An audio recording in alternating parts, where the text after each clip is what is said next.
One less terror on the street. One less terror on the street. Indeed, it gives me the fidgets. Indeed, it gives me the fidgets.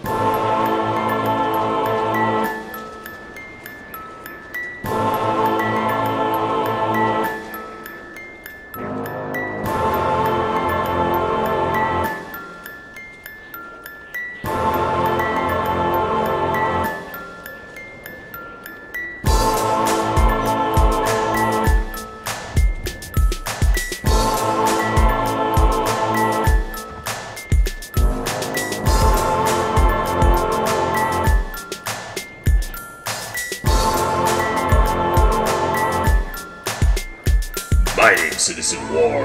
I'm a yak herder. And this is AC Commentary number 1, 10 basic manhunt tips. With assistance from my clan, TR3, the Neo-Tarantists Resistance. I'm gonna kill you!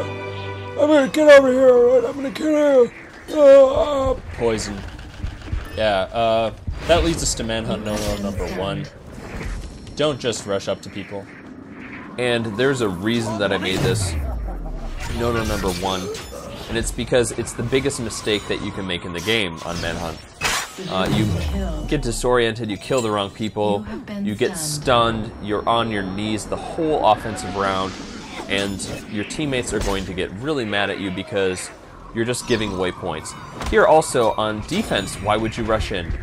You make yourself a huge target. There's a big LT over your head, and it's really easy to kill you. I could have gotten even more points off of that, but I was just poison darting for fun, because I knew that he's just an easy target. Here, again, when you're on defense and your pursuers are rushing at you, they trigger chases. And if you can stop them, you can get escapes. Brutal escapes, hidden escapes, out of sight escapes, or just regular escapes. But escapes lead to varieties, they lead to points. And points are the difference between the winners and the losers on Manhunt. And you can see here that this entire enemy team that's coming in, it's easier for Mr. Milhouse here and I to defend ourselves because they're very obvious. They're not controlling the right trigger. That leads us to Manhunt no-no number 2. Don't just be a sitting duck either. On defense, if you're just standing there in a blend group and I can just jump on your head, I have plenty of time to think about how to kill you. I can think about what kind of bonuses that I want to get off of you. And I can time when I kill you to match up with my teammates' kills. And that leads to multi-kills and just so many other bonuses. Got a triple multi-kill there and an extreme variety. And you're not safe if you're sitting there waiting for me to kill you on the roof either. It doesn't work. This next clip, this guy is so stubborn about sitting on the roof. I mess up a grab kill trick. I'm supposed to be hanging off the edge there, but I messed it up. And I go back up, and he's just still so stubborn. He's got a tripwire down, I think, running back and forth as if he's going to trick me. He's an easy grab kill, extreme variety, great points. No problem.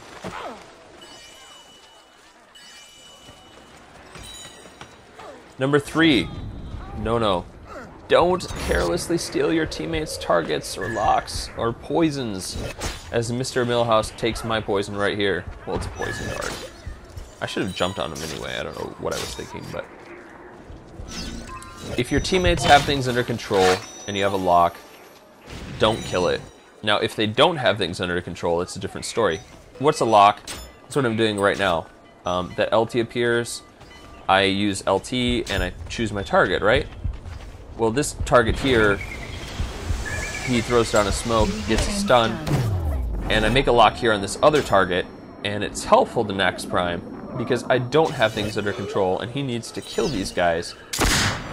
In this case too, I'm stunning them, but I don't really have things under control. If my teammate ran in and got some points off of my locks, that'd be fine. Manhunt no-no number 4. Don't quit until the end of the match anyway. So, in some of these clips you have WLP, I don't know what they are now, GOD.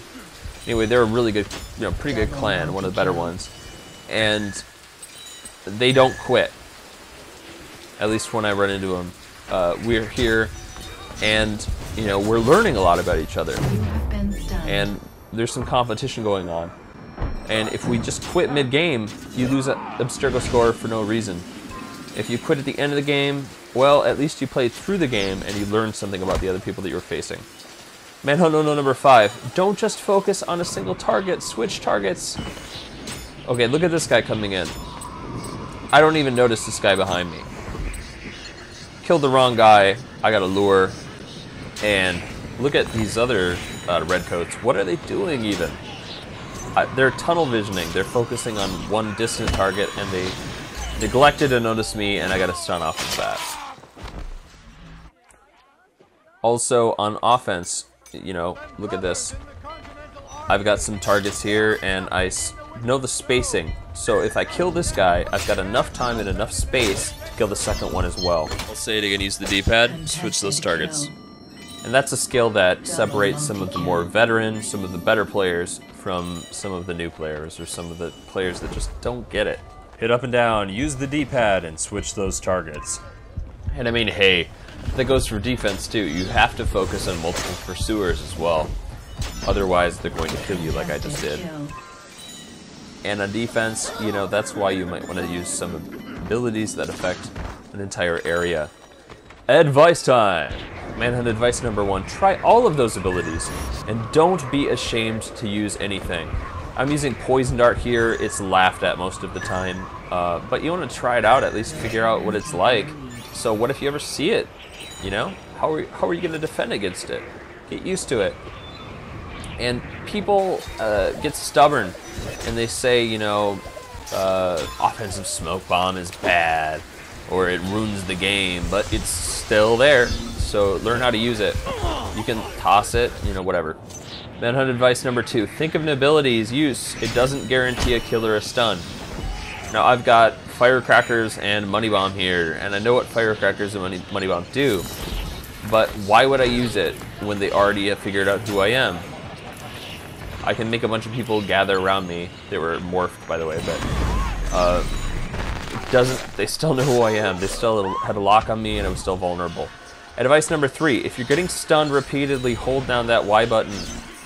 A lot of the reason that some of these teams that you may run into with clan tags, a lot of the reason that they get so many points is because you are not hitting the Y button.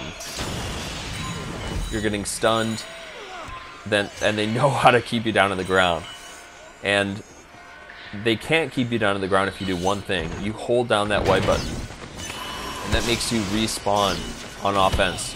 And you can change abilities and come back, refresh, and figure out how to kill them. Speaking of which, for Manhunt advice number 4, find teammates and ask some of these tougher opponents for help, for tips. You know, people aren't just jerks, and they'll, you know, sometimes help you figure out how to do better. Here, you need teammates, by the way. Look at this. I get knifed off the roof, but Nax has my back. And Nax has had my back since Brotherhood, really. So meet people, get advice, hang out, make friends. Yeah. Here you see where get this kill. I'm vulnerable to a stun, but look who has my back. Mr. Millhouse. It's a great kill there, and revive me! Come on, revive me, man! Oh, whatever. Hey, you revive me. Oh, whatever. Okay, fine. Anyway, the veteran players can teach you tips, like how to avoid smoke bombs, knifing and moving around them, or whatever else. They're not all jerks. They might help you out if you ask. Be polite. Don't just rage at them, okay? Yeah, pro tip. Manhunt advice number 5. Take a little time to spot targets and pursuers discreetly. Sure, you can get great kills off, you know, on a whim like that. You can roll off roofs or whatever, get really quick discreets. But if you take the time to plot a defense or an attack course and figure out where your pursuers and targets are, you'll do better overall. Now, look at this. These guys, they're rushing in again, but they're not being discreet as they spot us. And they're not taking the time to spot the targets, and they kill targets that have the same persona as us, and we get lures. So that's something that you have to get used to, just spending that time to figure out who the target is. Even if you are hit by however many abilities. You know, it doesn't matter. What matters is that you've got a good understanding of where everybody is. And if you don't take the time, you're going to give yourself away, and you're going to have these red markers everywhere. Red markers. Flying at your opponent, and they're going to know who everybody is. Kind of connects with the no-no number 1, but 30 seconds it's being patient, really, is what I'm trying to say. Here's another instance where I'm on defense, and they're not taking the time to spot us, but we're taking plenty of time. We're keeping a lookout. And look at it, he's sitting up there trying to figure out who we are maybe, but he's not doing it discreetly, I guess, that one guy. That other guy, though, he comes around the corner and he just looks at attacks the first thing that he sees. It's why a lot of players these days recommend that you use decoy against new players, just because it's so effective, because they're impatient. They maybe came off Call of Duty or a shooter. And abilities like Bodyguard can be used on defense, decoy too, but you can actually use decoy on offense. It's really funny. He's not even looking at me. He's waiting for a big marker that says where his pursuer is. It's not always going to come. And I get a great kill there. And here is the one exception to taking your time about targeting or spotting. I get this kill here. It's a silent kill. And if you have an Animus hack kill streak, you can kill anything that you want with no consequences. I killed the wrong guy right there, but I found the right one on the bench and got an Animus hack. Thanks for watching all of that. If you watch all of that, you might get as good as, say, Merzelis here from TR3, who is currently number 1 on the Abstergo ladder and has been for quite some time. This is actually from November. I was number 19. Moving on to December's footage, he's still number 1, and that's a month old. He's been for over 2 months, he's been number 1. Ex-Valestra there, he's number 2, he's from tier 3 as well, and I've let things slip. I'm 11 here, got up to number 6 or 7 at one point, but I've dropped down to maybe the 30s now. And, you know, they keep it up and they do work, so congrats to them. Here's a new feature, ability set of the video. This is for Assassinate. It's Poison, Money Bomb, Poison Dart, Resistance, and Kill Buffer as the abilities and perks, with 550 kill streak and 2x score. So I'm playing Assassinate with a bunch of newbies, and I get a 2x poison off that guy and get aerialed by another pursuer. 2x poisons are great. They've been around for a long time, and they'll shoot you up into the lead if you're messing around. Come back and use the Poison Dart, which is one of my favorite abilities, to be honest. I just wish that maybe it was a little bit more of a hardcore ability, but it's still really fun to use. So, I'm going to salute that target as he runs off to die. Everyone, thanks a lot for watching. I hope that you get better at Manhunt, a little bit better as a result of watching this video, and take care.